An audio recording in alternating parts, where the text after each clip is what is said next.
दोस्तों, पिछली बार हम जैसे बातचीत कर रहे थे मोहम्मद घोरी के बारे में, तो एक तो पृथ्वीराज चौहान ने ही उसको हराया 1191 में।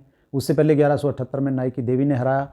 और फिर जो जाट खोखर थे, झेलम नदी के आसपास रहते थे, तो उनको दबाने के लिए 1206 में उनके विद्रोह को दबाने के लिए मोहम्मद घोरी अपनी सेना के साथ गया।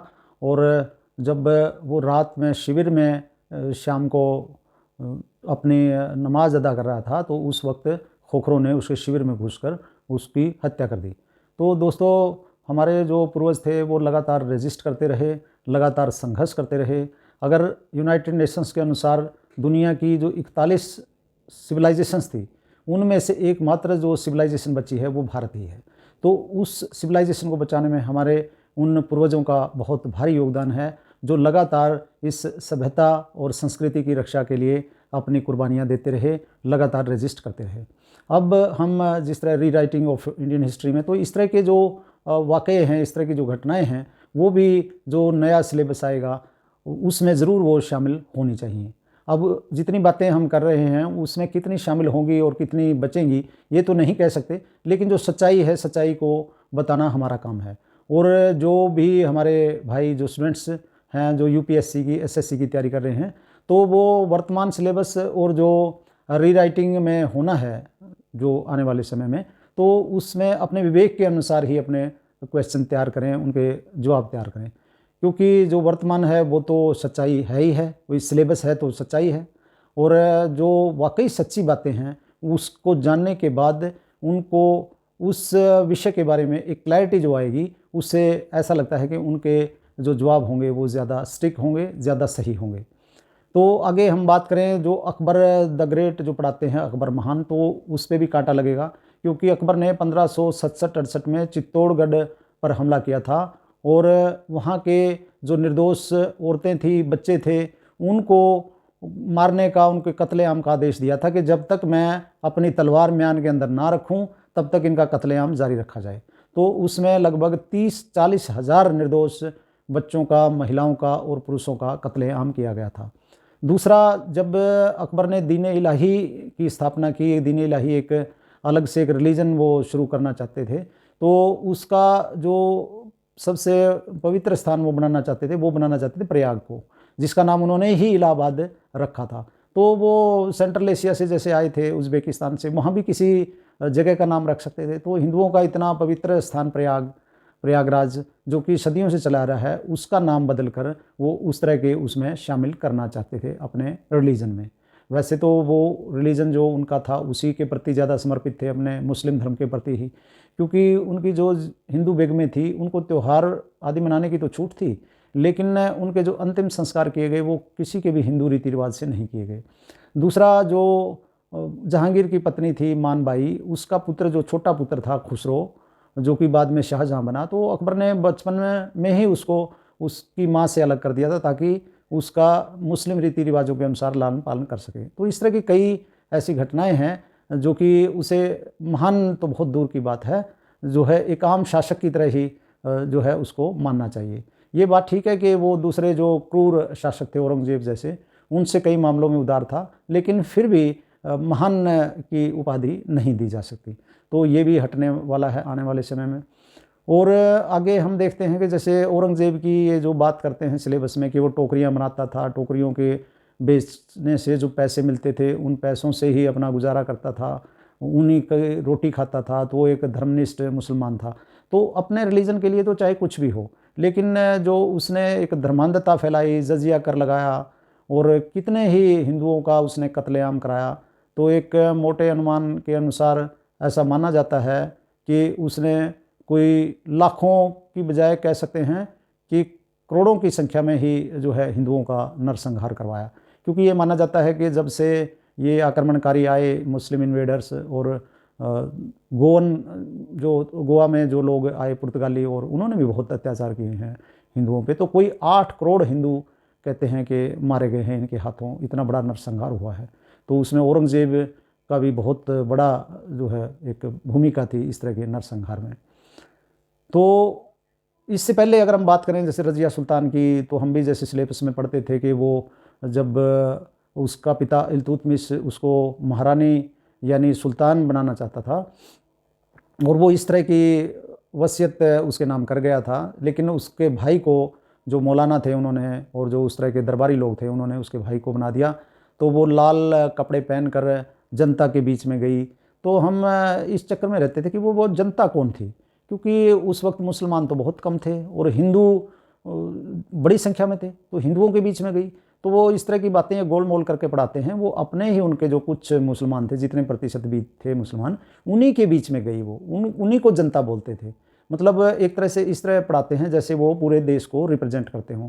हालांकि अल-बिरूनी जो महमूद गजनवी के साथ आया था, उसने भारत में रहने वाले सभी लोगों को हिंदू ही कहा है, कि यहाँ रहने वाले सब लोग हिंदू ही हैं। तो धीरे धीरे कुछ लोग कन्वर्ट हुए, जो इन्होंने कन्वर्ट किए, कुछ जुल्म के, कुछ लालच में, कुछ जजिया वगैरह ना देने के, उसमें बचने के लिए। ये बात दूसरी है कि आज हम देखते हैं पाकिस्तान में या यहाँ भी जो 90% जो मुस्लिम हैं कन्वर्टेड हैं हिंदुओं से। उस वक्त तो इनके पूर्वजों ने रेजिस्ट भी किया होगा, काफ़ी मुकाबला भी किया होगा, बहुत बहादुरी भी दिखाई होगी।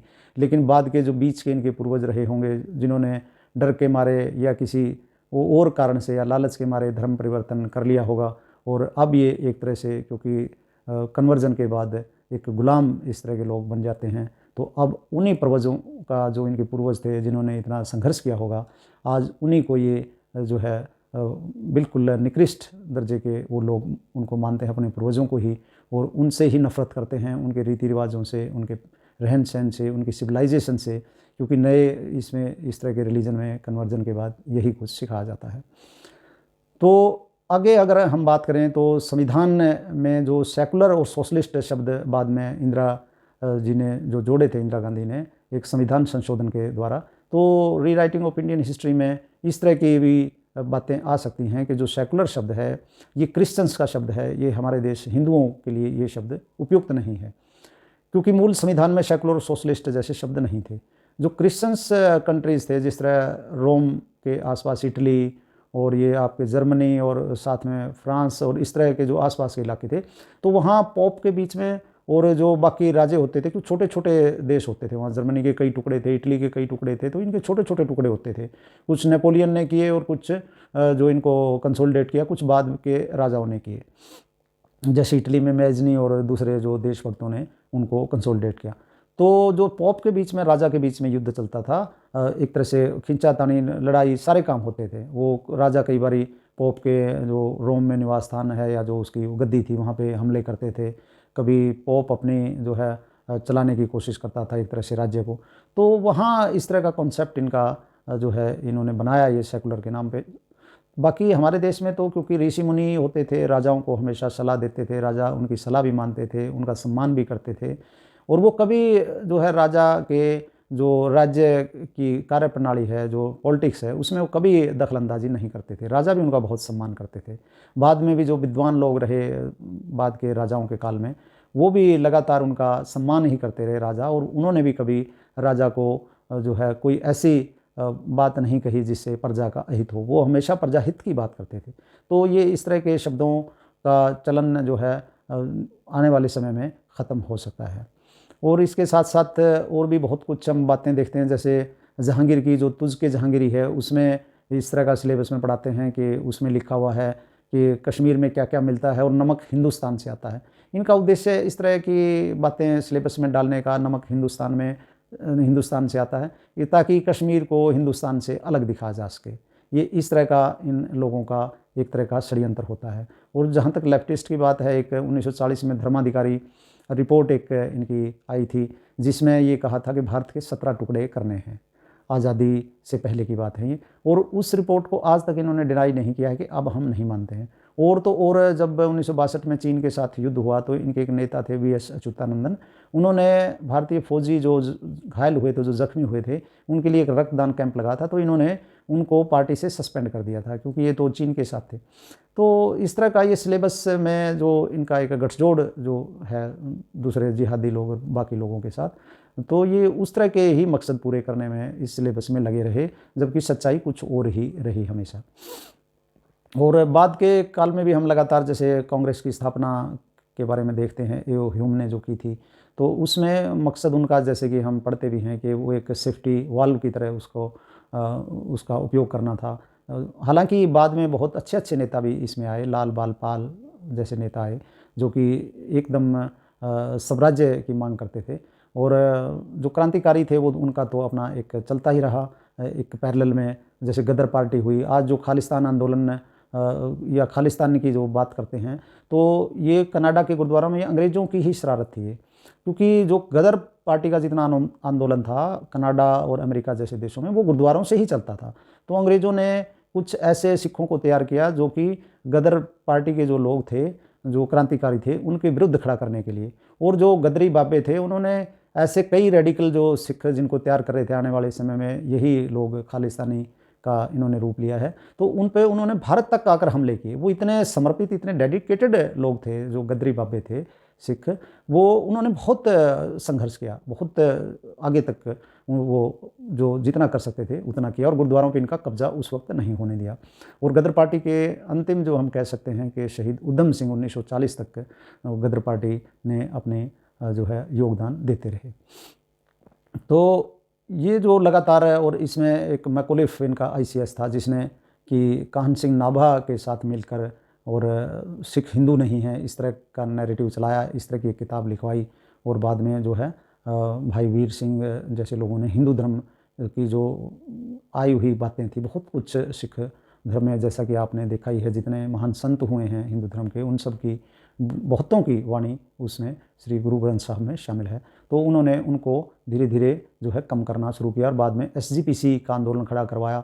और एक तरह से ऐसा इस तरह पोज करते हैं ये, जैसे कि जो गुरु थे वो हिंदू धर्म से नफरत करने के कारण ही उन्होंने सिख धर्म का जो है निर्माण किया, जबकि एक्चुअल में सिख धर्म जो है हिंदू धर्म में जो बुराइयां बीच में आ गई थी, या जिसकी ज़रूरत थी एक रिफॉर्म की, क्योंकि हिंदू धर्म में लगातार रिफॉर्म चलते हैं, लगातार जो है समय समय पर कुछ ऐसे सुधारक आते हैं जो कि सुधार करते हैं, इसीलिए ये इतना लंबे समय तक चलने वाली जो है सिविलाइजेशन है। तो उनका मकसद उसमें कुछ सुधार करना था, जहाँ पे कुछ अंधविश्वास या इस तरह की कोई बुराई थी, ना कि हिंदू धर्म से नफरत करना, क्योंकि वो तो खुद हिंदू धर्म से थे, 5 प्यारे भी हिंदू धर्म से थे, उनकी शादी ब्याह वो भी सब फेरे ही लेके उनकी शादियां हुई थी। ये तो बहुत बाद में 1850 के बाद में जो ये लुधियाना में जिस पंथ की स्थापना हुई है, वो भी हालांकि क्रांतिकारी लोग थे, उन्होंने ही ये बाद में जो 5 फेरे या इस तरह की जो परंपराएं चलाई हैं। तो गुरुओं का तो बहुत बड़ा योगदान था, और वो एक तरह से शाक्त परंपरा में ज़्यादा विश्वास करते थे, जैसे नैना देवी कुल देवी थी गुरु तेग बहादुर जी की। तो इस तरह का जो काफ़ी हिंदुओं से अलग करने का ये अंग्रेज़ों का ही षड्यंत्र था, जो कि आजकल ये पाकिस्तान और इसमें लगता है कि इनके साथ ये, और जो दूसरे देश कनाडा जैसे देश हैं और अमेरिका, और ये 5 देशों में जो इनके 4-5 देशों में प्रदर्शन होते हैं, ऑस्ट्रेलिया UK वगैरह में, तो ये सब निहित स्वार्थी लोग भारत माता का नुकसान पहुंचाने के लिए इस तरह का करते हैं। तो बहुत सी रीराइटिंग में ऐसी चीज़ें शामिल होंगी जो कि सच्चाई इसको जो है बताएंगी और सच्चाई से रूबरू करवाएंगी। और जहाँ तक फिर जो गांधी जी का पदार्पण हुआ भारतीय कांग्रेस में, हालांकि उनके कुछ बातें, जिस तरह स्वच्छता अभियान उनके जन्मदिन के बाद मनाया जाता है, जो पूरे देश में चलता है भारत सरकार द्वारा, वो बहुत अच्छी बात है। इसी तरह खादी की भी अच्छी बात है, लेकिन जो क्रांतिकारियों के प्रति उनको नफरत थी, वो जो है बहुत ही कष्ट में डालने वाली चीज़ थी इस देश की जनता को। और जिस तरह का विभाजन हुआ, उन्होंने कहा था कि भारत का विभाजन मेरी लाश पे होगा, जबकि बाद में जो विभाजन हुआ तो कुछ भी नहीं किया गया, उन्होंने कोई उपवास भी नहीं किया। और इसी तरह जो 1908 में मदन लाल ढींगरा की उन्होंने आलोचना की, फिर शहीद भगत सिंह और के बारे में भी उनका रोल सभी को पता है, बहुत अच्छा नहीं था। और तो और शिवाजी ने अफजल खान का जो वध किया, उसमें भी उन्होंने शिवाजी की ही गलती बताई। और फिर जो खिलाफत आंदोलन में उन्होंने साथ दिया, तो जो मौलाना जौहर, 2 भाई थे वो, मोहम्मद अली और दूसरा उनका भाई था शौकत अली, तो उसने कहा था कि मेरा रिलीजन कहता है, यानी इस्लाम कहता है कि गिरे से गिरा निकृष्ट व्यक्ति भी गांधी से श्रेष्ठ है मेरे रिलीजन के अनुसार, जो कि मेरे विचार के अनुसार। तो वो इस तरह के विचार रखते थे, फिर भी इस तरह का आंदोलन चलाते रहे। और फिर मोपला में जो हिंदुओं के खिलाफ नरसंहार किया, क्योंकि उन्होंने खिलाफत आंदोलन में साथ नहीं दिया। और खिलाफत क्या था, तुर्की का खलीफा, तुर्की के लोग खुद नहीं उसको चाहते थे, कहीं पे अंग्रेज़ ने उनको हटा दिया था और वहाँ पे तुर्क जो आ गया था वहाँ पे, जो एक बहुत अच्छा नेता था और तुर्की को काफ़ी आगे लेकर गया। तो पूरी दुनिया में कोई भी खलीफा को नहीं चाहता था, ये यहाँ पे एक तरह से खलीफा का शासन ही स्थापित करना चाहते थे। तो इस तरह का बाद में जो तुष्टीकरण किया गया, जो जिसका डॉक्टर अम्बेडकर ने विरोध किया, तो उसके कारण फिर ये भारत का विभाजन हुआ और 1/3 जो आबादी जो एरिया था, जोग्राफिकल एरिया, वो देने के बाद भी जो आबादी का पूरी तरह अदला बदली नहीं की गई हिंदुओं की और मुसलमानों की, तो उसके कारण बहुत समस्याएं लगातार जैसे आज भी हम देखते हैं बनी हुई हैं।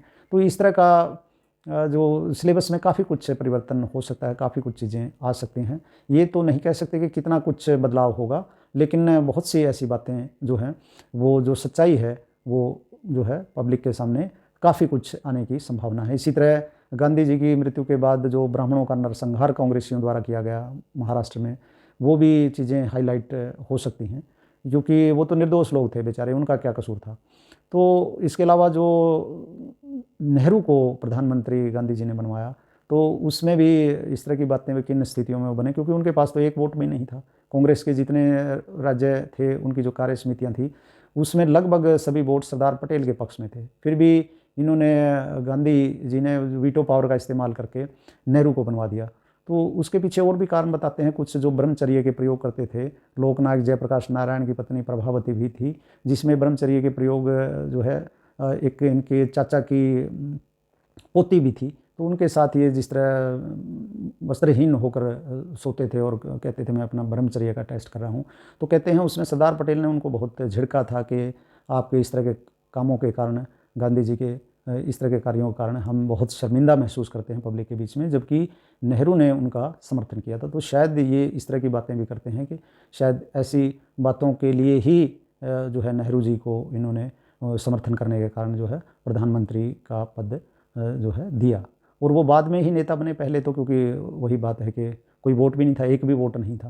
फिर वो प्रधानमंत्री बन के फिर सब कुछ उनको मिल गया। और फिर बाद में जिस तरह का अंग्रेज़ों को 1957 तक तो नेवी का चीफ रहा है यहाँ पे, और लॉर्ड माउंटबेटन को गवर्नर जनरल ही बना दिया। जिन लोगों ने इतने अत्याचार किए, इतने भारतीयों को लूटा, वो उनको ही पावर में एक तरह से रख दिया।